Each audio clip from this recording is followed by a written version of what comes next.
आज हम बात करने वाले हैं सीआईडी सीजन 2 की एपिसोड नंबर 67 की। हमें पंकज दिखता है 3 किलोमीटर से दया की बाइक को धक्का मारता है और थके रहता है। तभी उसके लिए देवता बनकर आता है अभिजीत। एटलीस्ट उससे तो ही लगता है, पर अभिजीत ट्रिपल सेट करने से मना कर देता है। पहली बात तो ये तीनों एक हंटर में आ जाएंगे। अब पंकज ताना मारता है ये बोल के कि आप बदला ले रहे हो उस दिन का, मैंने आपका गिफ्ट पकड़ा था इसलिए। और काफी दिनों बाद सीआईडी में क्रेडिट्स देखने को मिले, शायद सीजन 2 में पहली बार। एक मॉर्चुअरी दिखती है जिसमें एक जन मरा है, नाम रौनक, उम्र 24 साल। फिर एक जगह ड्रैग रेस की शूटिंग चल रही है जिसमें रौनक भी था। मतलब ये फ्लैशबैक सीन है और सबके सब पता नहीं क्यों मगर ओल्डर जनरेशन की गाड़ियां चला रहे हैं और ये R15 वाला रौनक गिर के मर जाता है। और गिरने से आंख में ऐसी चोट नहीं लगती है। डॉक्टर कहती है ये एक्सीडेंट नहीं बल्कि मर्डर है, सैड को इन्फॉर्म करो। इसके बॉडी में ऐसी चोट ही नहीं लगी जिससे इसकी मौत हो। मौत की असल वजह ये इसकी बाईं आंख से कोई ऑब्जेक्ट अंदर गया और इसके ब्रेन को परमानेंट डैमेज दिया। ब्रेन हेमरेज से मरा ये। अब गाड़ी चलते वक्त किसी ने इतना सटीक निशाना कैसे लगाया? हेलमेट वाइजर था ही नहीं। रेस स्टार्ट होने से पहले एक लड़का को रौनक से झगड़ा भी हुआ था। ये लोग पार हो गए थे और जब रेस खत्म हुआ और वो रिटर्न आया तभी उन्होंने देखा रौनक गिरा पड़ा हुआ है। वाइजर मिल जाता है। खुनी ने वाइजर के स्क्रू को पहले से ही ढीला कर दिया था और जैसे ही वाइजर खुला उसने निशान लगा दिया। आदित्य को कल रात को भी रौनक से झगड़ा हुआ था। इसने रौनक से उधार मांगे थे और वो टालता रहता था, वो तड़पाता था इसे।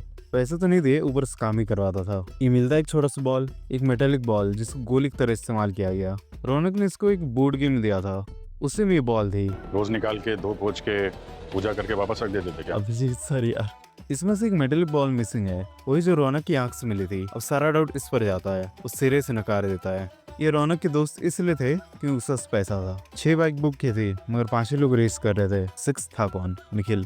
और रेस में आया ही नहीं, अभी तक उससे कांटेक्ट नहीं हुआ है। गन, पाइप या पेंट बॉल से शूट किया गया है ये मेटालिक बॉल। निखिल सुन के निखिल के याद आ गया। और वो क्या कर रहे हैं आजकल? कुछ हो निखिल गायब है। बाइक रेस के लिए निकला था, वापस नहीं आया। निखिल खुद हॉस्पिटल में एडमिट है। इसको किसी ने नींद की दवा खिलाई थी बर्फी में। अर्जुन लेके आया था बर्फी। ये कहता है ये बर्फी इसलिए लेके आया था ताकि वो रेस हार जाए। रबर बैंड को गुलेल बना के उससे मेटल बॉल को मारा गया था। अब शक इस पे जाता है जो बाइक के रेस की शूटिंग कर रहा था। उसका मोटिव भी था एक।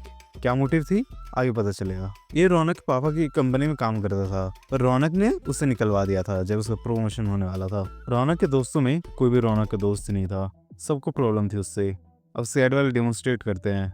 वो खूनी बाइक में ही था पर निशान कमाल का हो उसका। ये खूनी जो फर्स्ट आया था और अब भागता है R15 लेके और द बुलेट से उसको चेस डाउन कर लेता है। नेशनल कंपटीशन में रौनक ने छेड़छाड़ किया था ताकि वो जीते, ये नहीं, और उसी का बदला इसने लिया है उसे मारकर। तो ये था सैटरडे के एपिसोड। सीधा मिलूंगा तुमसे संडे के एपिसोड के साथ। तब तक के लिए स्टे ट्यून्ड।